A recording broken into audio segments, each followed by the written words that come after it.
So building is easy. Just plop the structure down wherever you have the room. There are not that many buildings to choose from. The basic ones are houses to increase your population, barracks to train troops, and windmills to generate food. The stone terrace is the most interesting building since it lets you build vertically. You don't have to worry about running out of space or building too close to the monster spawner. Now, as long as you have the housing and the food requirements, new workers will just keep showing up. Balancing your worker to soldier ratio is necessary.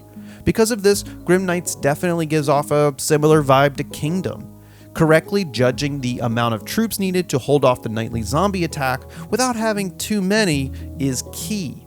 Otherwise, your resources will suffer as you don't have enough workers gathering. Speaking of workers, you assign them to a resource node and they keep going at it until it's depleted. You can only assign one worker per node, and sometimes they'll have something special about them. For example, some workers will have better mining, chopping, or more damage. It's completely random, so sometimes you'll get a normal. So having the worker that's good at chopping, actually chopping a tree, can really help. As for troops, once you build a barracks, you can train archers and spearmen. As you find more materials and upgrade buildings, other units become available to train. There's also guard towers to give your troops the height advantage over the zombies, but as you might expect, it's only useful for archers. If you do overtrain, Grim Knights does allow you to switch the soldiers back to a worker, but you'll lose the materials and training is not instant. So with this balancing act, Grim Knights plays more like a puzzle game. Since resources can be scarce, spending them optimally is key. You don't really want to be overproducing food or building too much too fast. For example, placing the church as your first building isn't a good idea. There's an optimal build order since the map is always the same each time. And it's going to take some trial and error, since you have no idea what the building does before you place it. The church, again for example, creates priests, but it takes gold. If you build a church without gold, you wasted your time, stone, and wood. First time playing Grim Knights is a trial run to figure this all out. Subsequent runs is refining your technique to get further and further into the game. Those nightly attacks are the entire point of Grim Knights. A small message at the beginning notifies you that the attacks will last 13 days. I know, more zombies, but it's done better than I expected. There are several different kinds and new ones keep showing up as the days go on. This means you'll have to keep beefing up your security and who knows what to expect.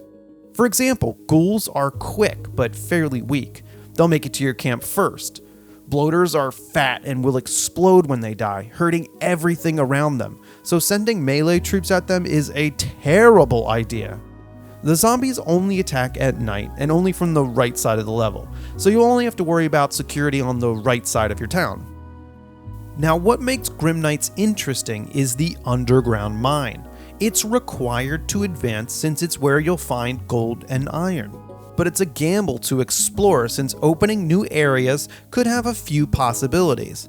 It has a chance to contain a tome, which will open up and spew zombies, making the whole floor useless to workers. You'll have to send your whole army down there to deal with it, and in those cramped areas, it could get hairy. So it's risky to mine out new areas, especially ones on levels that you have other workers on. I do really think the mine could have been expanded to have more options for what you could find down there, though. What holds Grim Knights back is how uncomfortable it is to play. There could be a few improvements that would make it a lot easier on the player. First, numbered hotkey groups would be amazing.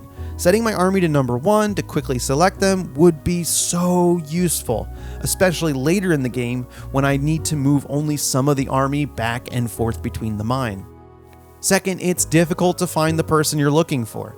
While there is a key to swap between idle workers, sometimes the best person for the job is already doing a job. What I mean is that you'll probably want to find someone who does 50% more damage to train as a soldier. Going through each worker and clicking them to find the right one is annoying. If I could just tab through them all, it would be great. A list would work as well. Third, I can't see what the current food situation is. Is the stockpile going up or down? It would help to know if I needed to build another windmill, something like a small arrow that shows which direction the stockpile is going in general. Last, it would be nice to see what my army composition is.